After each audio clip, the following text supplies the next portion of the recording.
Esta homilía de hoy se va a titular La sordera espiritual. Dios nos creó perfectamente, nos hizo partícipes de su gracia, de su naturaleza divina, y nos elevó a un alto grado, nos hizo semejantes a Él. Porque Dios nos predestinó a la vida eterna, a la contemplación de Dios cara a cara. Y por esto nos creó de último, creó al hombre. Y dijo Dios: hagamos al hombre a nuestra imagen y semejanza.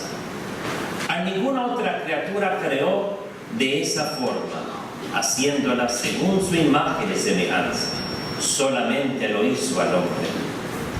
Y por esto el hombre debe sentirse glorioso, debe sentirse orgulloso de haber sido creado por Dios y predestinado para altísimos misterios. Y por esto es que el espíritu del mal, contemplando esta predestinación del hombre hacia la vida sobrenatural, sin merecerla, sin que haya hecho algo para merecerla, Dios quiso darla de su corazón generoso. Y Satanás siempre ha querido destruir las obras de Dios. Y una de las cosas que Satanás siempre trata de hacer es de hacer que el hombre pierda el fin por el cual fue creado. Que el hombre se aleje de Dios, que el hombre se haga enemigo de Dios, que Dios para el hombre se convierta en algo que cause horror, que cause tedio. Pues el demonio se vale de muchas maneras para lograr desviarnos del fin de nuestra salvación. A medida que nos desacostumbramos a oír su doctrina y sus consejos de la boca de Cristo, el demonio nos hace lentamente sordos para oír y atender el llamado de Cristo a participar del mejor negocio. El demonio se siente frustrado de saber de que él ya no tiene oportunidad de lograr salvación, ni siquiera la desea. Él odia a Dios, pero a la vez él odia a Dios, pero a la vez él quiere que todas las almas se pierdan. Él no quiere que nadie participe de su gloria, de la gloria de Dios. Por esta razón nos hace sordos, nos hace entretener en las cosas de este mundo y hace que las cosas del mundo, que son medios para conseguir otras cosas, dejen de ser medios y se conviertan en nuestro fin. El fin nuestro no es las cosas contemporáneas, no son aquellas cosas. El fin nuestro es conocer a Dios. Después de conocerle, es amarle, es valorarle como un gran tesoro que ha sido hallado en el campo, el cual el hombre fue, vendió todo cuanto tenía, vino y compró ese campo y se quedó con aquel tesoro. El tesoro más grande es Dios, es la posesión permanente y eterna de Dios en el cielo. Para eso fuimos creados. Por esa razón fue que Cristo nos redimió con su sangre. Porque como el fin nuestro es Dios, Él debe ser siempre nuestro último fin. Por eso es que, siendo Dios nuestro último fin, Él tiene que redimirnos para lograr que nosotros alcancemos ese fin. Porque si Cristo no nos redime, si Cristo nos encarna por amor nuestro, no podríamos alcanzar el fin por el cual Él nos había creado. Pero desafortunadamente, nosotros nos dejamos envolver por el demonio y nos apartamos del fin. Mas, sin embargo, en el mundo, lo que más nos llama la atención y nos mueve es una gran propuesta de un buen negocio. Eso nos llama la atención, ya que esto es algo que va a ser provechoso para nosotros. Mas, sin embargo, cuando Cristo nos propone el negocio más grande, que es la eterna salvación nuestra, la descuidamos. Jesús está a la puerta, tocando para abrir. ¿Quién se digna abrirle? Nosotros estamos muy preocupados por otras cosas, otros asuntos.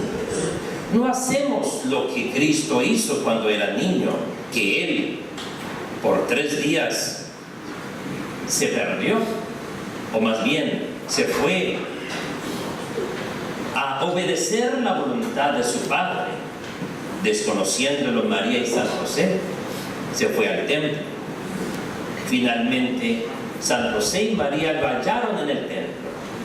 ¿En dónde más va a estar el Verbo encarnado sino en el templo, hablándole, instruyéndole a los sacerdotes? Porque estaban muy confundidos acerca de los tiempos mesiánicos, si ya había Cristo venido o si tenían que esperar más tiempo. Mas Jesús les aclara todo con su presencia y sus preguntas. Y la Virgen y San José se quedaron allí sorprendidos. ¿Pero por qué te has comportado de esta manera con nosotros? Mira que tu padre y yo te andábamos buscando. ¿No sabíais que debo ocuparme de los asuntos de mi padre? Pues esa misma afirmación cada uno de nosotros debemos de decirnos. Debemos de ocuparnos de los asuntos de mi Padre. Entonces, ¿qué hacéis allí ociosos, entregados al mundo, entregados a sus vanidades, entregados a toda suerte de cosas ajenas al fin por el cual Dios le creó y por el cual Él les iba a redimir? Jesús, en una parábola, encuentra unos hombres ociosos. Él fue y les preguntó: ¿ustedes qué hacen allí ociosos? Es que nadie nos ha contratado. Pues bien, os contrato. Ve y a trabajar en la viña del Señor.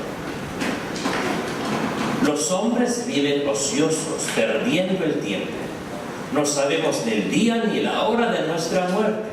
Sabemos que estamos vivos, pero no sabemos cuándo el alma se va a separar definitivamente de nuestro cuerpo. Por esto debemos ser sabios, prudentes, inteligentes, no irracionales. El hombre irracional jamás se ocupa de la salvación de su alma. Y por esto es que el hombre cae en un estado de sordera espiritual. Creo que así como Dios le cambió el nombre a Jacob y le llamó Israel después de haber sido fiel a Dios, a Simón, apóstol, que llamaba así, lo nombró Pedro. Creo que a Eva le cambió el nombre y le llamó sorda.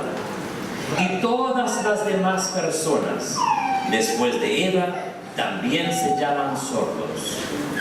Porque Jesús nos advierte de muchas maneras cuál es nuestro fin, qué es lo que debemos hacer. Amar a nuestro enemigo, amar a los que nos calumnian y nos persiguen, practicar la humildad, practicar la paciencia,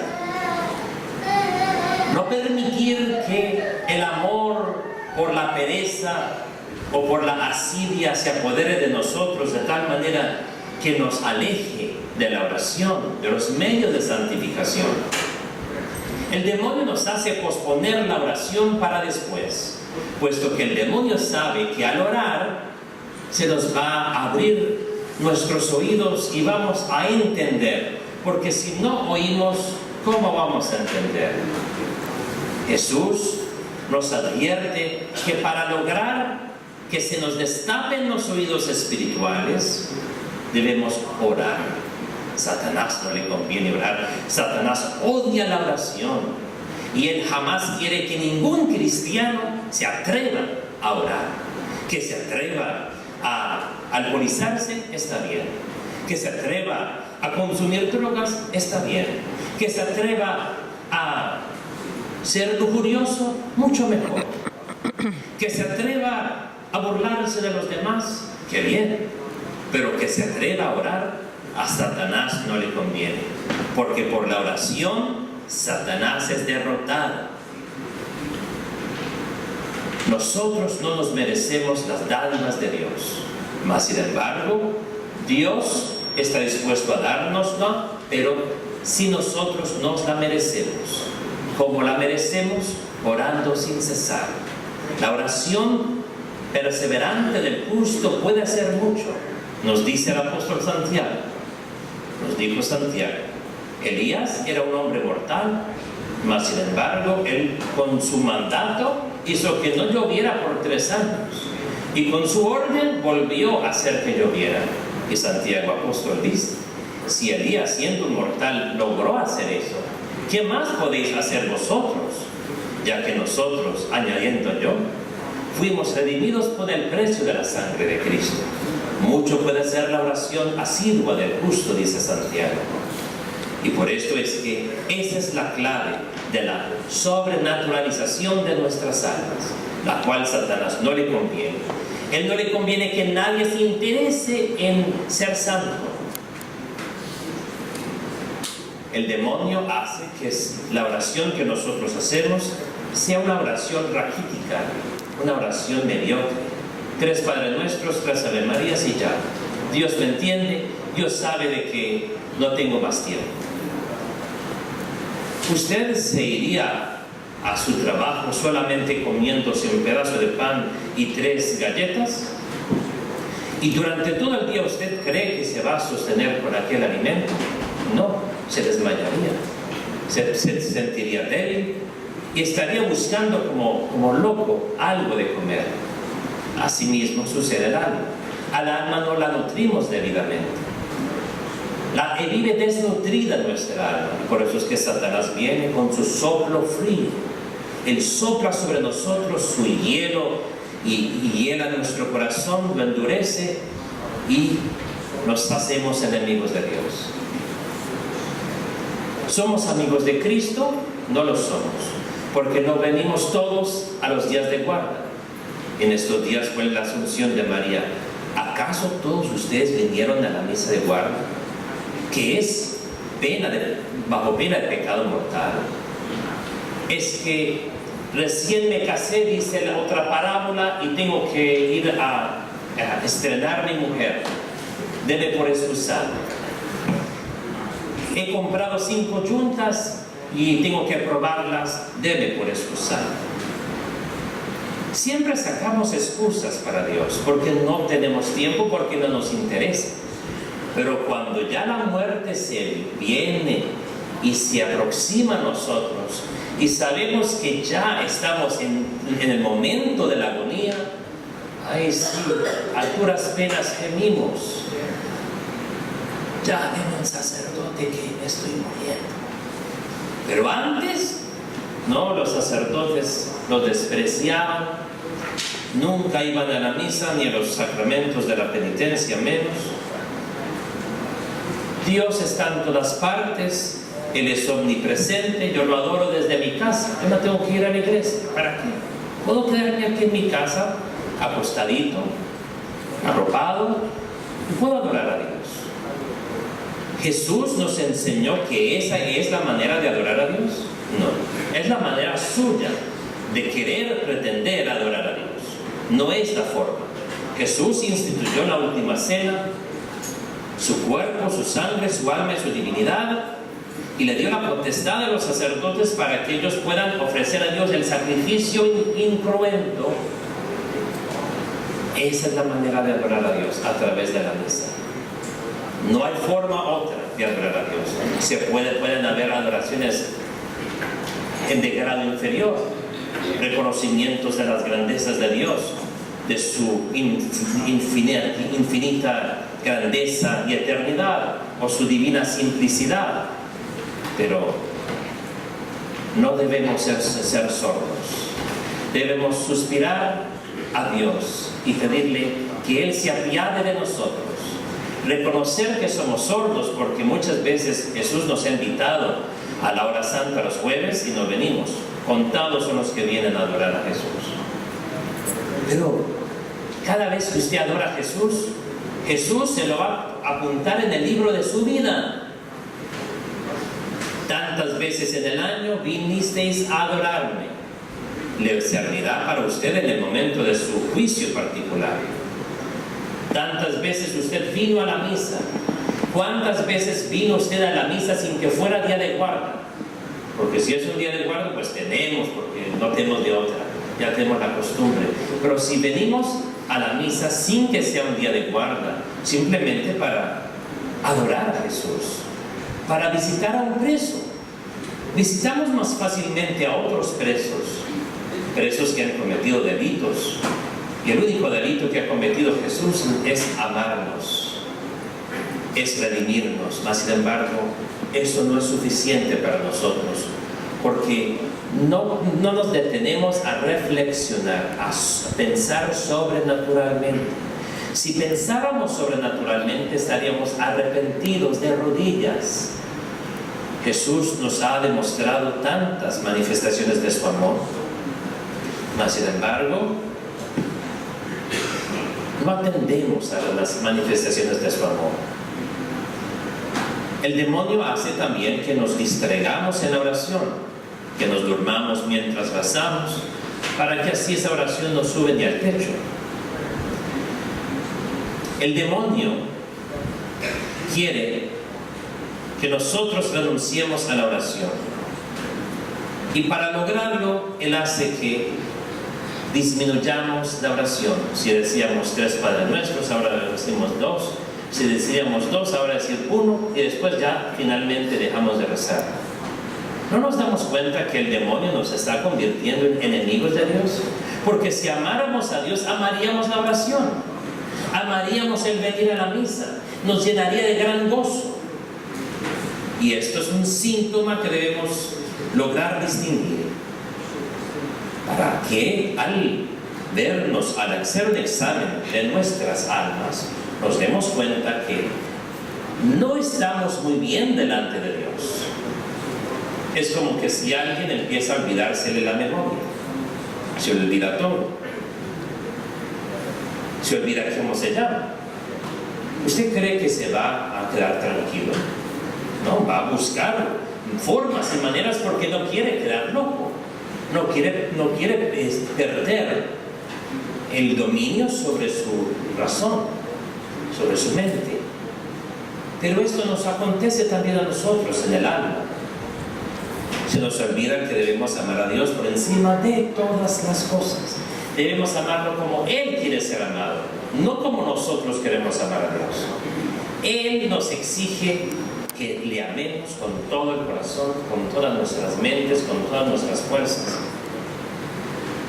Y muchos de nosotros, al no venir a los días de guarda, pecamos mortalmente y venimos a comulgar. ¿No le parece que esta persona que comulga después de haber pecado mortalmente, no hay un problema en su mente? Ha perdido la lucidez, no está muy cuerdo, porque no es racional, sabiendo que si he pecado mortalmente, debo de confesarme de mi pecado, debo de arrepentirme con el sacerdote. Por eso Jesús le dio la potestad a los sacerdotes, a sus apóstoles. Todos los pecados que retengáis quedarán retenidos, y todo pecado que absolváis será absuelto. Juan 20:21. ¿Me quieren creer a mí? Díganlo allí. Evangelio de San Juan, capítulo 20, versículo 21. Jesús de Dios a potestad, Él instituyó ese sacramento. Y es lamentable que muchas almas no se confiesan. Viven tranquilos, indiferentes, como si no tuvieran una bomba de tiempo que el tiempo está corriendo. Y simplemente llegará el día en que la muerte los sorprenda y se irán con todo ese cúmulo de pecados en su alma. Su alma, cuando peca, se mancha totalmente, se desfigura el alma. La imagen y semejanza de Dios en nosotros se desfigura. Y Satanás se convierte en nuestro dueño, en nuestro amo. Ya no es más Dios, sino el demonio. Por eso es que Jesús quiso, por amor nuestro, quitarnos la sordera. Dice el Evangelio que le presentaron a un sordo mudo. Y le presentaron, pero no fue porque esas personas quisieron presentarle a Cristo el sordo mudo en sí, sino por algo llamado gracia antecedente. Dice la Iglesia, definición dogmática: la gracia antecedente existe un influjo sobrenatural de Dios sobre las potencias del alma que precede a toda libre decisión de la voluntad. Eso es un dogma de la fe católica. Es decir, ¿qué es gracia antecedente? La gracia antecedente es cuando Dios mueve todas las fichas sin que usted lo sepa para lograr que usted se salve. Esa es la gracia antecedente. Es la demostración del amor de Cristo hacia nosotros. Este sordo mudo no buscó que Cristo le sanara, ¿no? Fueron unas personas que se preocuparon por él y lo trajeron ante Cristo. Es decir, Cristo, por amor, él sabía de que el sordo mudo lo iban a traer hacia él. Pero quería enseñarles a ustedes acerca de la gracia antecedente. La gracia antecedente son los movimientos de Dios para lograr que usted se salve. ¿Por qué usted está aquí? Porque el vecino me invitó. No. Usted no está aquí por casualidad. Usted está aquí porque Dios le ha traído por amor. La intención suya quizás no era venir a adorar a Dios, es quizás ver una iglesia que nunca había visto, presenciar una misa distinta a las demás, pero no convertirme, no a confesarme, no, nada de eso. Quizás conocer a Monseñor, porque le habían dicho de que él es una gran persona, etc. Por alguna razón, o por un milagro realizado. Pero Dios se vale de todos esos medios para lograr que las almas sean atraídas hacia su corazón divino, porque Él quiere quitarles la sordera. Él quiere que su voz divina, su voz de amor, su voz misericordiosa sea oída por nosotros. Porque nosotros le oímos más a la voz del diablo, como hizo Eva, que a la voz de Dios. Escuchamos más fácilmente todas las propuestas del demonio que las propuestas de Dios. Por esto somos sordos y tenemos que suplicarle a Jesús que nos quite la sordera para que oigamos y oyendo podamos acatar y obedecer la voluntad de Dios y lograr nuestra salvación.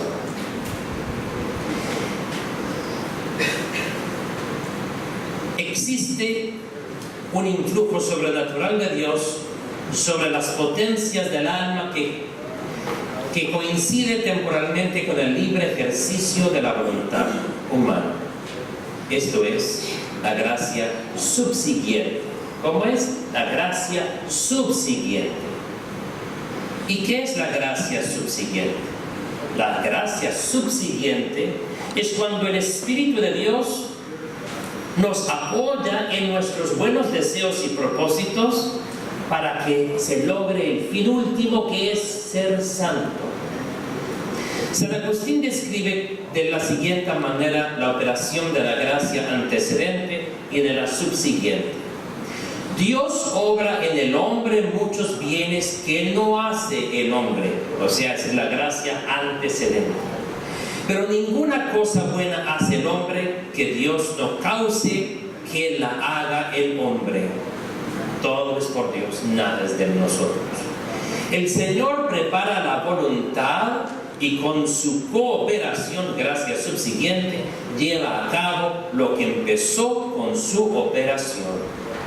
Porque Él obra al principio, gracia antecedente, para que queramos venir a la misa, para que queramos orar, para que queramos confesarnos. Y luego coopera, gracia subsiguiente, con los que quieren para llevar a término. Así pues, Él hace sin nosotros, gracia antecedente, que nosotros queramos.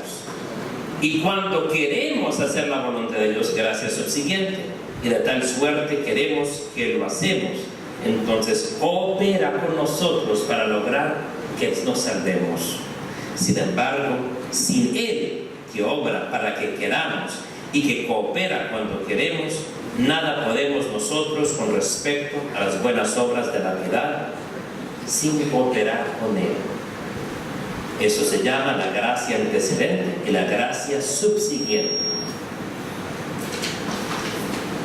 Por esto Jesús nos invita hoy a analizar. Jesús quiere que nosotros dejemos de ser sordos. Él atrajo al sordo mudo, lo sacó del medio del tumulto, para enseñarnos que la gloria que Él quería manifestar tenía que ser en silencio, sin que nadie supiera. Era necesario que el que está sordo se aparte del mundo para que, aislado del mundo, pueda contemplar los misterios de Dios y pueda recrear su alma en Dios. Porque por eso es que cuando uno va a hacer un retiro espiritual, no lo hace en medio de la ciudad, no, uno va afuera de la ciudad. Va fuera de la ciudad para que así el Espíritu de Dios haga su obra en nosotros. Nosotros tenemos que desconectarnos del mundo y de nuestras ocupaciones. Este sordomudo también fue sacado de la multitud, del bullicio del mundo, y luego Jesús, de una forma nueva, que nunca había hecho esto, aquellos que le trajeron al sordomudo le pidieron a Jesús que impusiera sus manos sobre él para que lo sanara, porque esa era la costumbre entre los judíos, imponer las manos y que se sanara. Pero Jesús no quiso hacer eso. Jesús metió sus dedos en sus orejas y escupiendo o con su saliva, Él toca la lengua del sordomudo.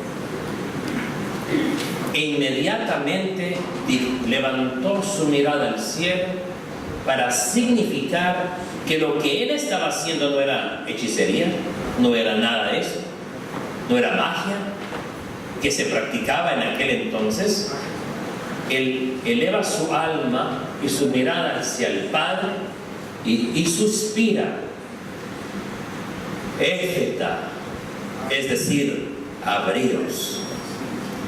Los dedos representan al Espíritu Santo, que entra en el alma con sus dones y sus frutos y robustece nuestra alma, nos reanima, nos resucita, nos infunde su gracia. Ahora podemos escuchar, porque si Dios no interviene en nosotros, nosotros no podemos salvarnos por nosotros mismos.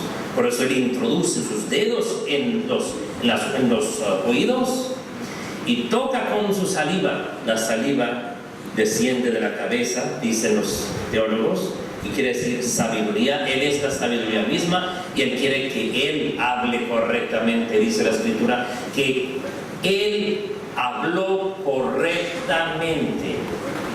¿Y qué es hablar correctamente? Pues habló la lengua correctamente de Él y habló correctamente su alma, su mente y su voz estaban en unión. Cada palabra que salía de su boca era para alabar y glorificar a Dios. Y aunque Jesús le dijo todavía, por favor, esto no se lo diga a nadie, Pero entre más le dijo que no, más salió a decir y a dar testimonio de que Cristo era el que lo había salvado. ¿Y por qué Jesús no quería que él no lo dijera a nadie, sabiendo que él todo lo sabe? Él sabía que él lo iba a hacer. Mas, sin embargo, Jesús nos enseña de que él quería que se supiera que su voluntad está en unión siempre con la voluntad del Padre, y que todo cuanto hizo es porque la voluntad del Padre y del Hijo es la misma voluntad, o sea, el Espíritu Santo. Por esto debemos pedirle a Dios que dejemos de ser sordos, que podamos oír la voz de Dios y obedecer. Es difícil muchas veces para nosotros el obedecer. Obedecer quiere decir oír. Oír es obedecer. Porque nosotros la soberbia no nos deja obedecer. No deja que nosotros humillemos nuestro corazón delante de los sacerdotes. No nos gusta que nos orienten y que nos corrijan, y salimos huyendo de ellos porque nos miramos como ogros, como monstruos, como que nos van a pegar, como que nos van a castigar. Nada de eso. Estamos aquí por amor de Dios y por amor de ustedes. Nuestra obligación como sacerdotes es lograr apacentar sus almas, pero ustedes también tienen que dejarse apacentar por Cristo a través de la iglesia. Aspiremos todos a la vida eterna, sigamos su voluntad, dejemos de ser sordos, obedezcamos su doctrina y veámonos todos en la eternidad. En el nombre del Padre, y del Hijo y del Espíritu Santo.